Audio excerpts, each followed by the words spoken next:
Welcome to Small World Geopolitics. I'm David Small. On the 17th of March 2026, a meeting was held featuring the Cuban Ambassador to New Zealand, talking about the crisis that Cuba was facing with the threat of invasion from American imperialist forces.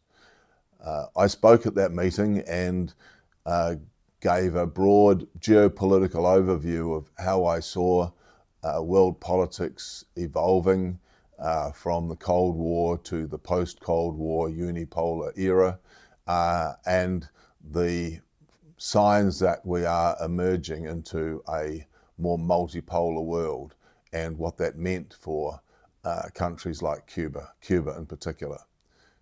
So here is that speech.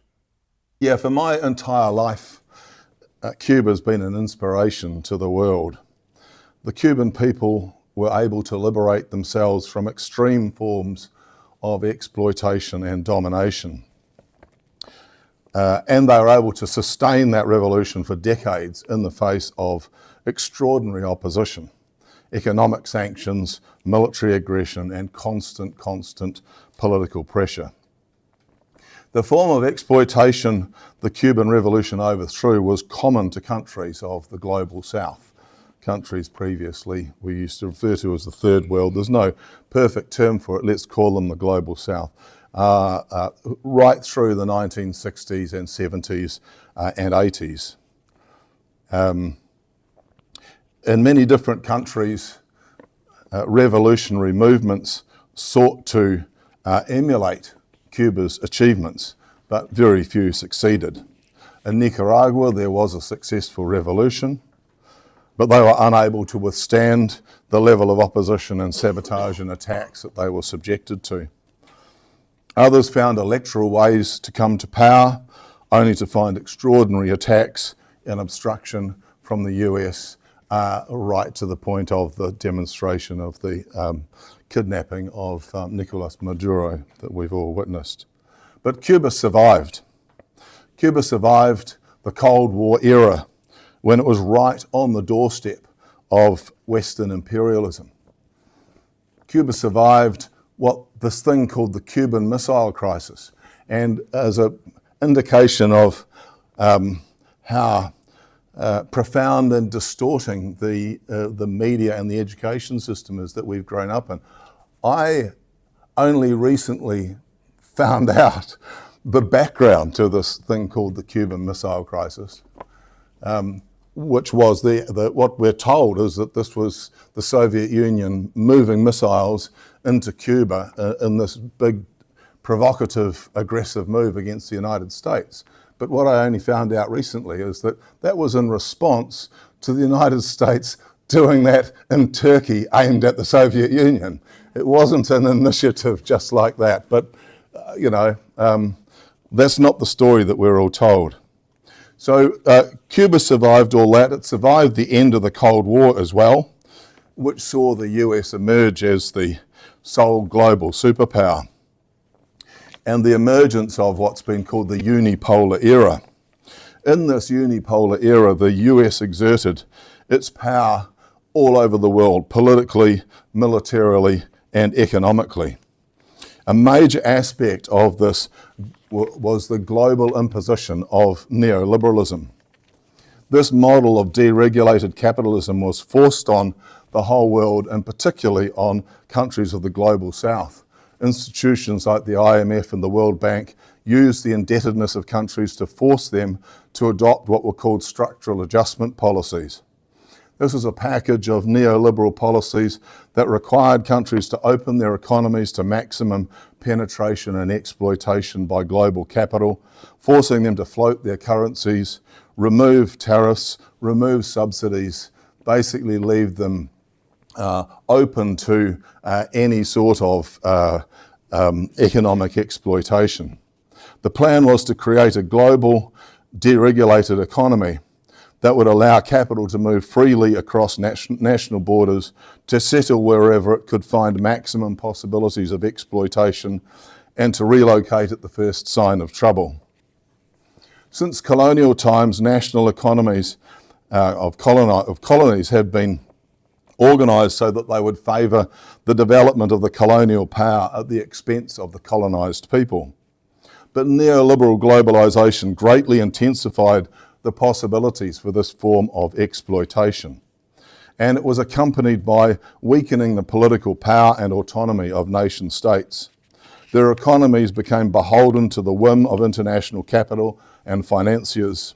For decades, we saw the intensification of exploitation and extraction and the creation of economic systems that would transfer wealth from the poor to the rich. The system that transferred wealth from the poor to the rich became more and more entrenched, and the level of inequality between rich and poor, both within countries and internationally between countries, widened dramatically. At the same time, as the collective West was pushing these systems of economic exploitation, the US was also flexing its military muscle. The first big military confrontation of the unipolar era, the post-Cold War era, was the invasion of Iraq. Here we saw the US, backed by the collective West, fabricate the story about Iraq having weapons of mass destruction in order to justify their predetermined decision to invade and destroy Iraq. The world saw for the first time laser-guided Tomahawk missiles delivering massive explosive power with pinpoint accuracy. It was a demonstration to the world that, in the words of George Bush at the time, what we say goes. So we were in a period of unipolar power where the United States was the sole superpower, the sole hegemon in the world. It advanced its economic interests by pushing neoliberalism, and it advanced its political and strategic interests by overwhelming military power. The US made the rules.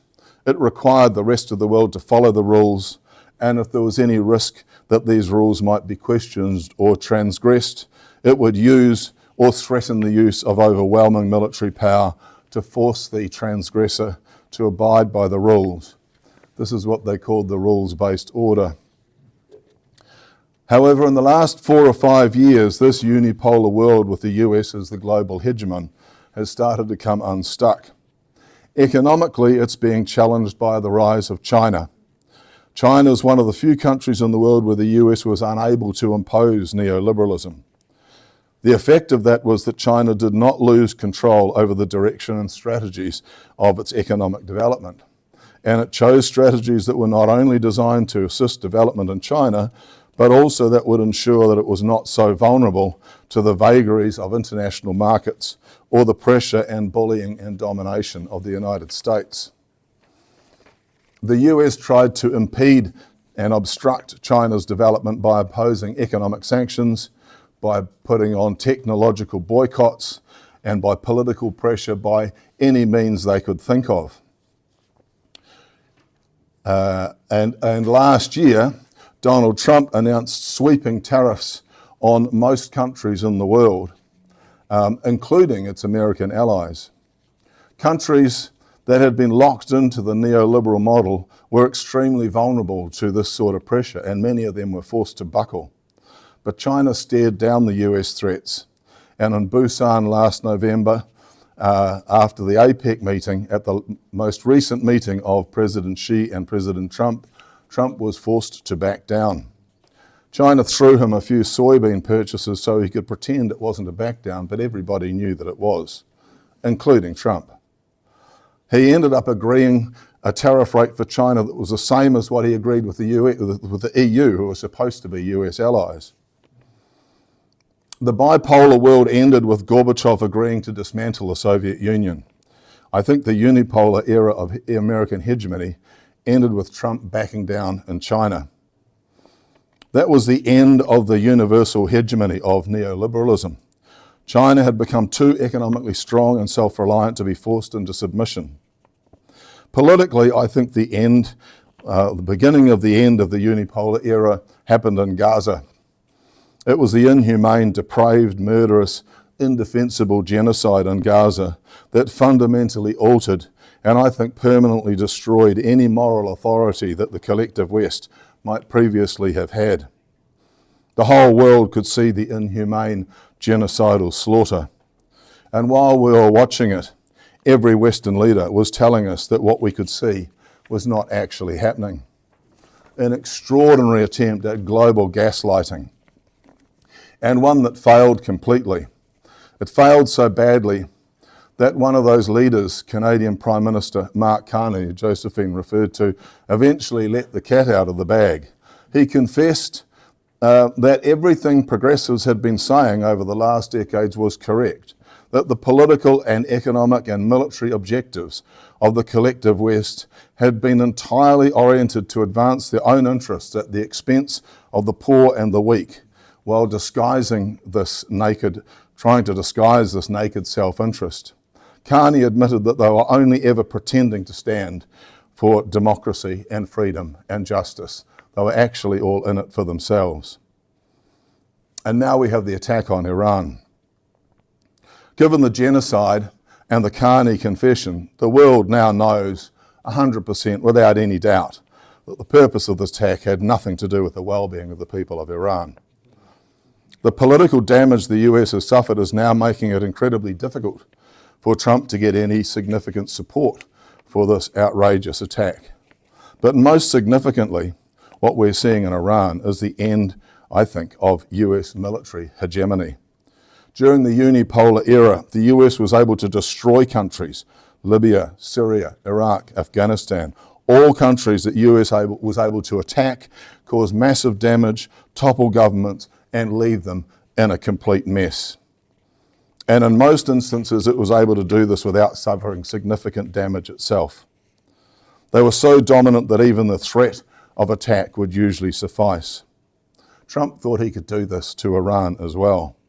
He was hoping that the destruction of the Iranian state would happen within a matter of days. But he's failed dramatically. Operation Epic Fury is looking increasingly like Operation Epic Fail. The US will not achieve its objectives, and the longer it persists with this war, the worse the outcome for the collective West will be, and the worse the outcome for the US will be. So what we see, I think, is that we're entering a new world order, a multipolar world order, one where US Western hegemony is no longer the uncontested power of the world. They have lost their political standing and moral authority. They've lost their economic domination, and they've lost their military invincibility. So we're transitioning from a unipolar world to a multipolar world, although what form that takes is still emerging.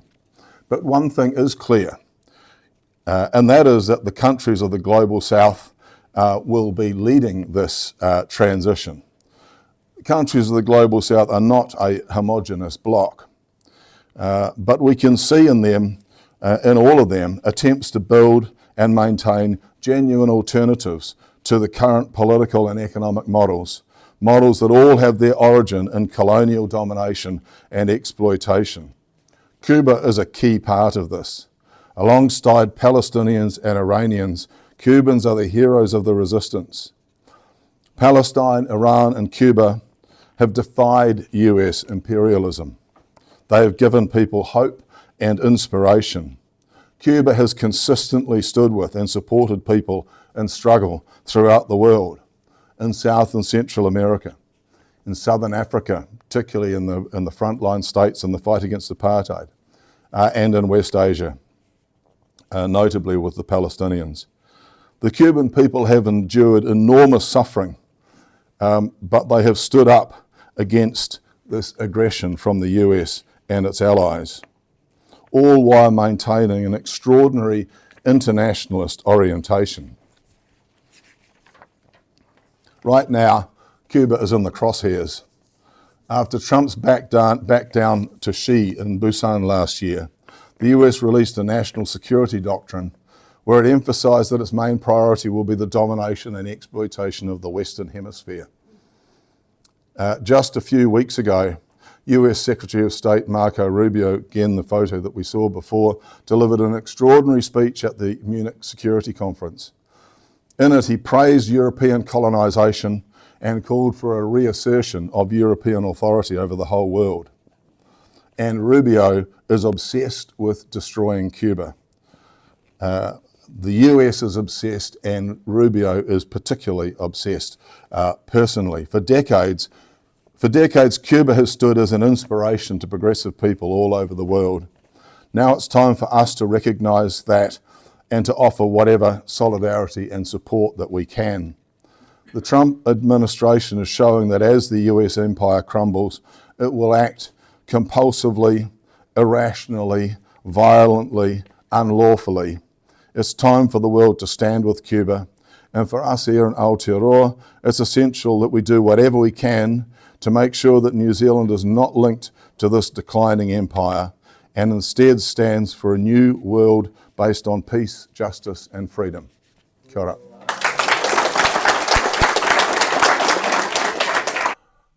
This is Small World Geopolitics. It's a channel I've just started. If you like this content, please like and share and subscribe to the channel. Thank you.